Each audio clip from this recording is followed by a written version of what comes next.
basically trade. So this means that even tax revenues are largely coming from tax and trade. So if these guys can't import because of an expensive dollar, it means we are going to come to a point sometime if this continues, when Kajina will not be able to collect enough revenue. That's the region. To fund the government activities. So we have to think ahead and resist some temptations. The kind of protests that we are seeing now are a direct consequence of the inflation.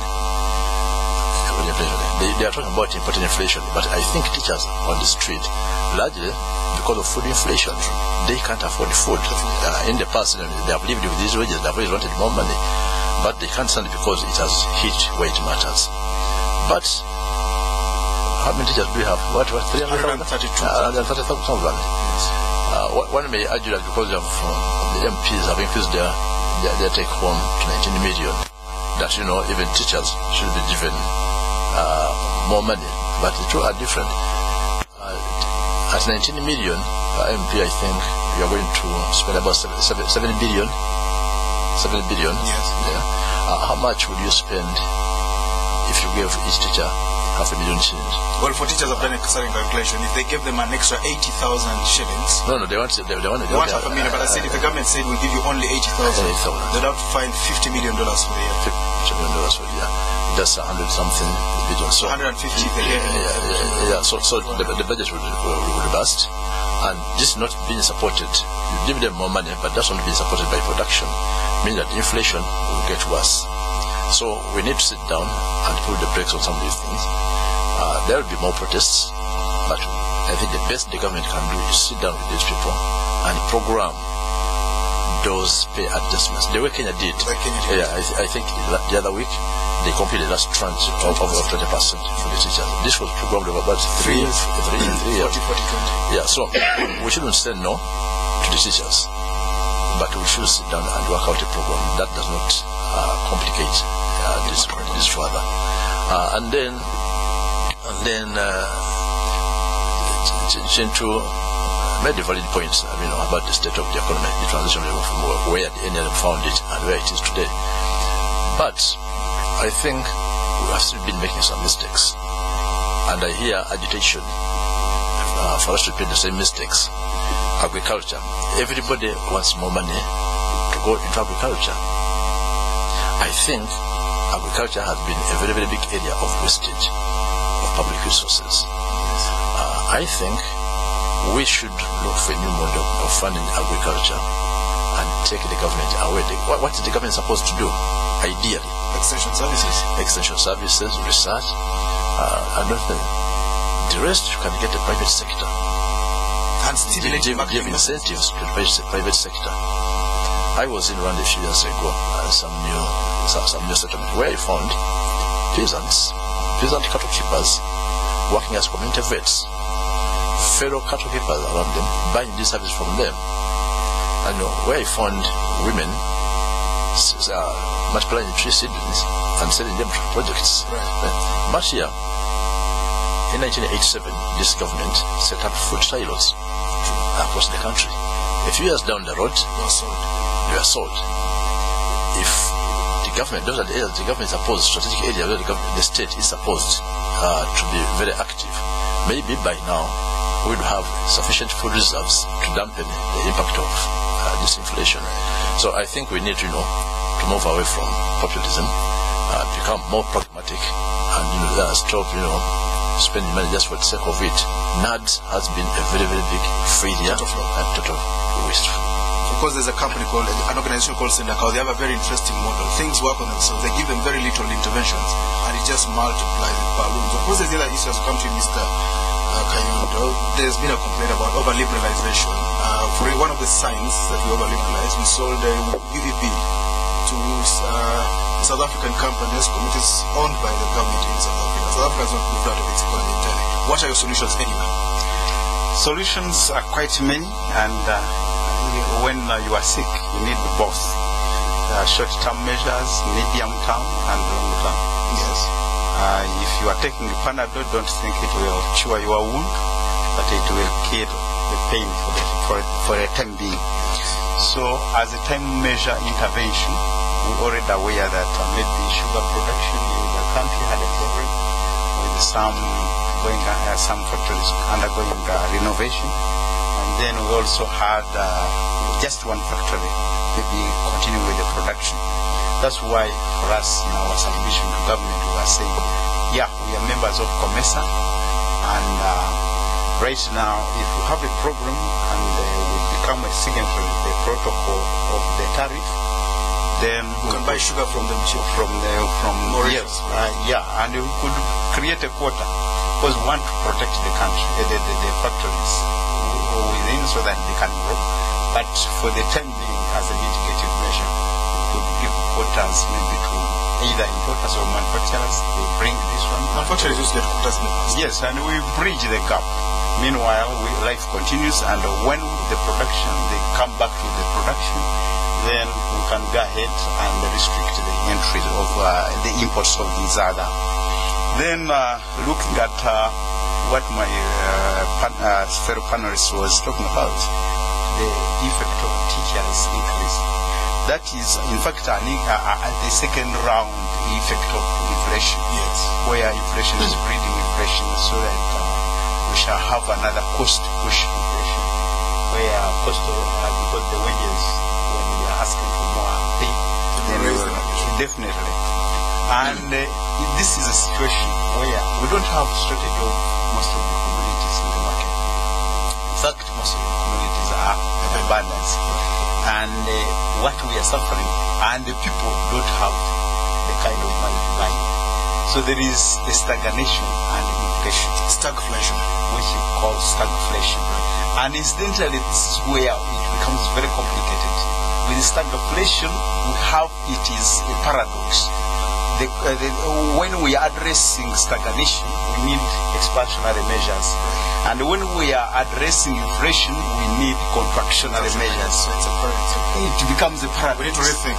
We need to rethink and see how much of this policy. Right. And people should be aware that once you switch on a policy button, you don't expect immediate results. There is what we call hysteresis, where some people's decisions, especially in business, are based on past experience. So that life continues, and that's why when we have just made a decision, a policy decision, the situation first exacerbates. And yes, it's worse before it gets better. Exactly. Yes, of course. One of the questions that comes up, why did government allow two sugar factories to close at the same time, and the third one is about to close, and we don't even produce enough sugar? Mr. Nyago, maybe if I can respond that, I don't think it's the government that, because this guy's time, they are meant to coincide with the seasons when they have low supply of cane. Yes. So that they minimize, their losses. So I don't think the government would have had anything to do, but like my fellow panelists here suggested, this should have been planned for. By anticipating it and making provision for the shutdown. As they used to, producers used to import sugar to fill shortfalls. Mr. Nyago. Yes, and many of these things happen at once. And that's why President Mussolini had called for bigger zetting. You want Mavira to go? Let's talk about something else. Talk about Amuru maybe. Forget about Mavira.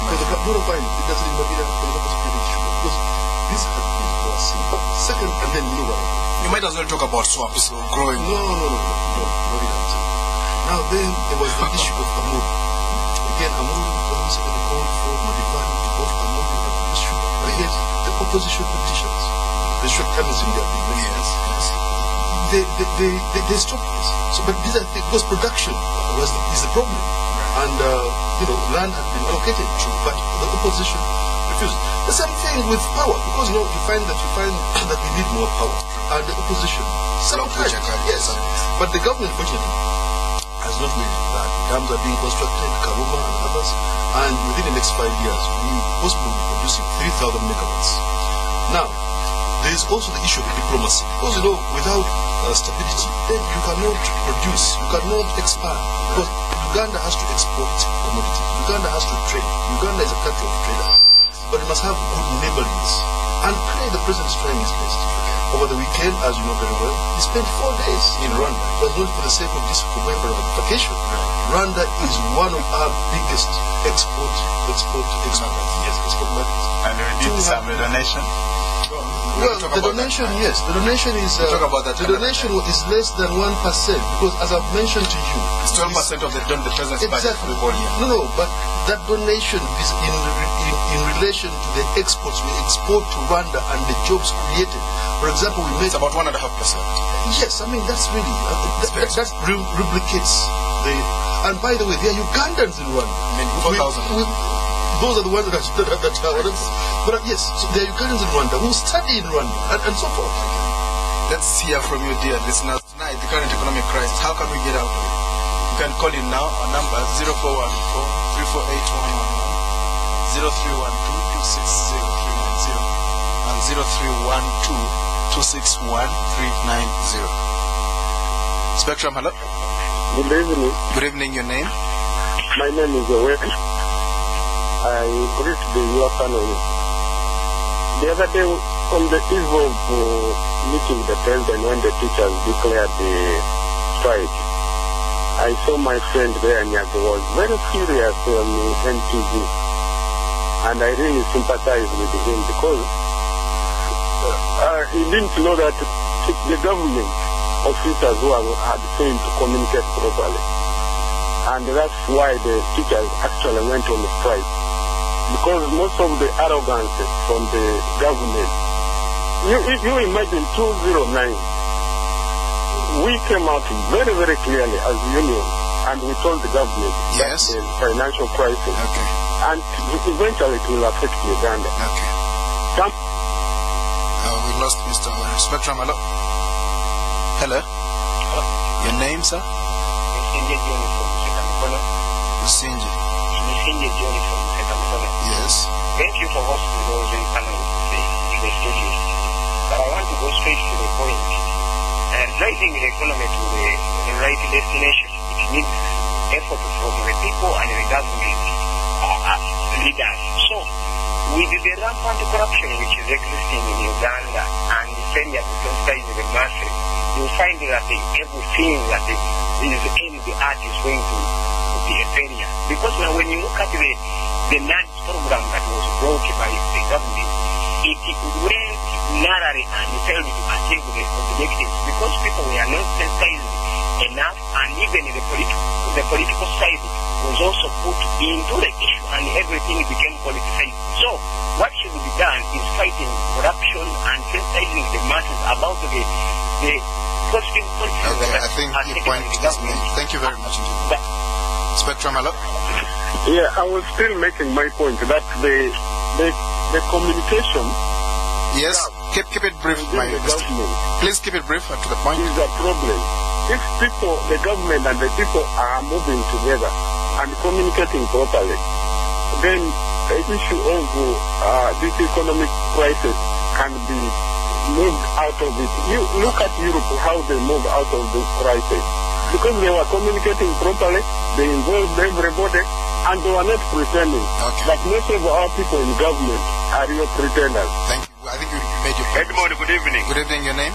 Yeah, give me the name. Thanks for hosting your guests in the studio. Briefly, what is happening today is not anything that you would have foreseen. Yesterday, you hosted my president in the studio, and I told you when Moi was doing his last campaign, there was printing of money. There was a Girongo note. You must tell those guys. Now, I'm just happy about one thing, that this thing doesn't cut across any particular section of society. Even those ones who are rented in support terms, who are bought by this last election, are now feeling the pinch.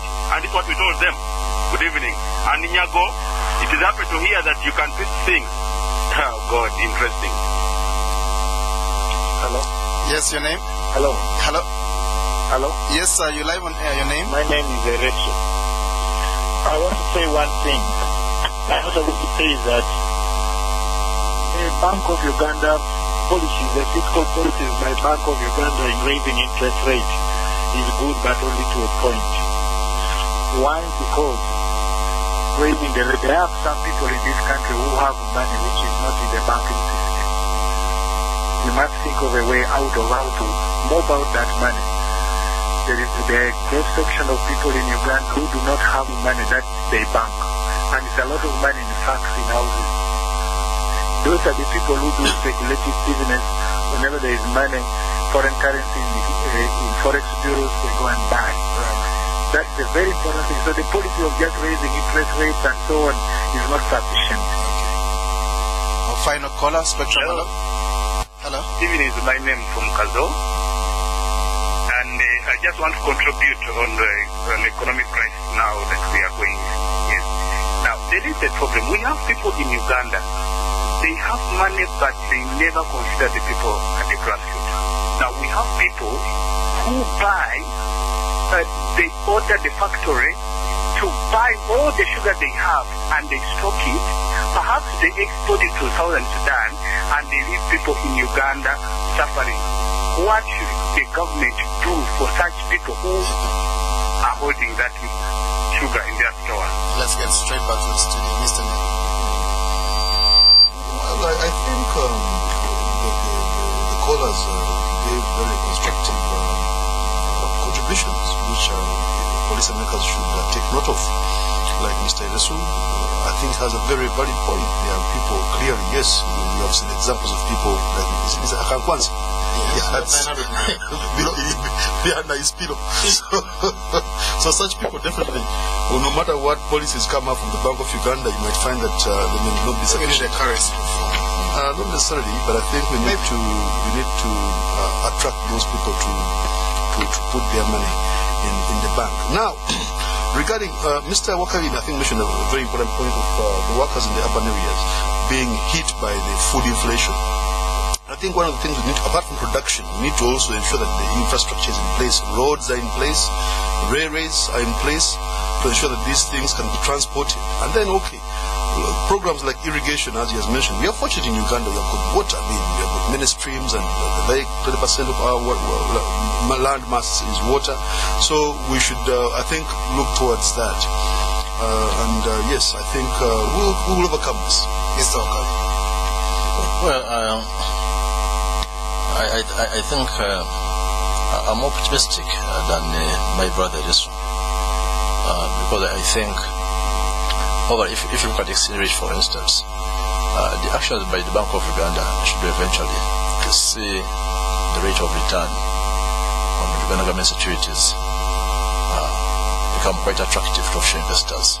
So we should see reverse flows in dollars, and that might just correct the exchange rate. And I think maybe when donors begin releasing their money into the budget, that should also bring relief on the side of the exchange rate. But back to the question of infrastructure, yes, the government in this current budget has done the right thing to put money in infrastructure. The problem you have is procurement, corruption in procurement. So the result is that investing power generation capacity, for instance, may not necessarily translate into lower tariffs. If you look at look at the benchmarking right now. Right now, because of thermal generation, anybody who comes to invest in the energy sector to generate power will propose a tariff benchmarked against the cost of the thermal generation, which is already very high. And you tell you, I'm going to, give you cheaper power. But in real terms, it's a fallacy, because the tariffs we are using, we are based in John for thermal generation, are abnormally high. That's very true. So, so you end up with a tariff higher than you should have had. The cost of producing a megawatt of power in Uganda is extremely high. I was shocked about 2 years ago when I went to Sudan.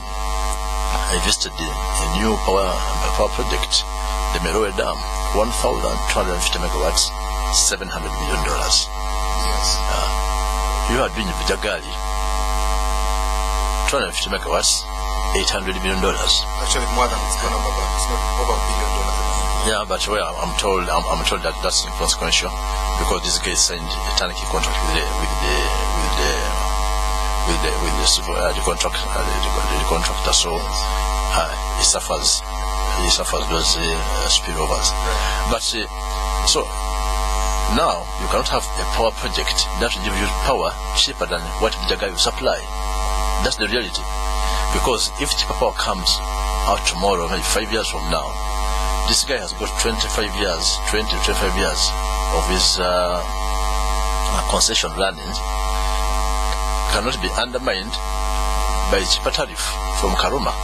So progressively we're going to have more and more expensive power, and at the end of the day we shall have infrastructure that may not have much impact on the cost of doing business, apart from making power available. Okay, maybe next time we'll have a specific discussion on electricity, since it's an important Minister Kayondo. Thank you very much. Thank the callers. And incidentally, there are so many things to react to. We'll wrap them but up just one thing about the export of sugar to Southern Sudan and hiding of sugar. Yes, you could look at it as a problem. But personally, I wouldn't close a market if it has come up. Southern Sudan is a market, then we have to export. So right now, we should address we can't close that chance. Should address the supply side. We should address the supply side and make sure that we retain the market of Southern Sudan. And the hiding, sure, you can't hide something which is in abundance. Once something is in abundance, like no one is hiding maize. Nothing, you can't. And as for the cash flow, which we are expecting the foreign exchange to come in, yes, government has to look at some of the policies. Like right now, we have put a tax on land transfer, anything beyond 50 million. It could be good for the collection, but it can have a negative impact on the brothers from abroad who are selling money to money. So they usually have, in fact, that's the sort of area where they have invested their money. And if you are going to declare a source or you are going to tax it 30%, you might find that it might become an inhibiting factor not to allow these people to save their money. So let them also look at that one. In fact, last week when we met the president, one of the issues which we related to him was to do with addressing the mindset of the Ugandans. Yes, because right now, most of the tycoons you have in the city are actually building arcades. Yes. And that is... They all look alike. Yes, which is a withdrawal of resources from the trading sector to the non-trading sector. And that is not actually helping the economy at all. We are going to hit a dead end. We thought government should come up with feasibility studies which are bankable, market these feasibility studies to the trading community, and these people change instead of building arcades, let them invest in the factories. Well as PPP as well. Exactly, so that at least they change. And the Ugandans usually they are not so, because most of them use what we call the foreign strategy. If somebody has succeeded through a certain task, the hair salon, everybody has hair. Exactly. Fast food restaurant. Exactly. So if we can actually have problem also, I think it can be very much help. But you have to go, because the finance ministry says this, the Uganda Revenue Authority says it's not a new tax, but they are getting people to declare their revenue at the point of transaction. We have to end here. I must thank very much our guests, Mr. Everest Kayondo, Chairman of Consider. Thank you for coming to Spectrum. Thank you. Mr. Michael Wakabi, Uganda Bureau Chief for the East African. Thank you for coming on Spectrum. Thank you. Mr. Nyago, Deputy Principal Private Secretary to the President. Even though he could not tell us, he declined to tell us very, very nicely what transpired in State House today. Thank you for coming on Spectrum, sir. Thank you, sir. I've been your host, Monty. So Spectrum will be back tomorrow. Otherwise, up next is the news in English. Do stay tuned. Let's talk about the home of your dreams and how you plan to finance it. Let's discuss money, location, and time frames.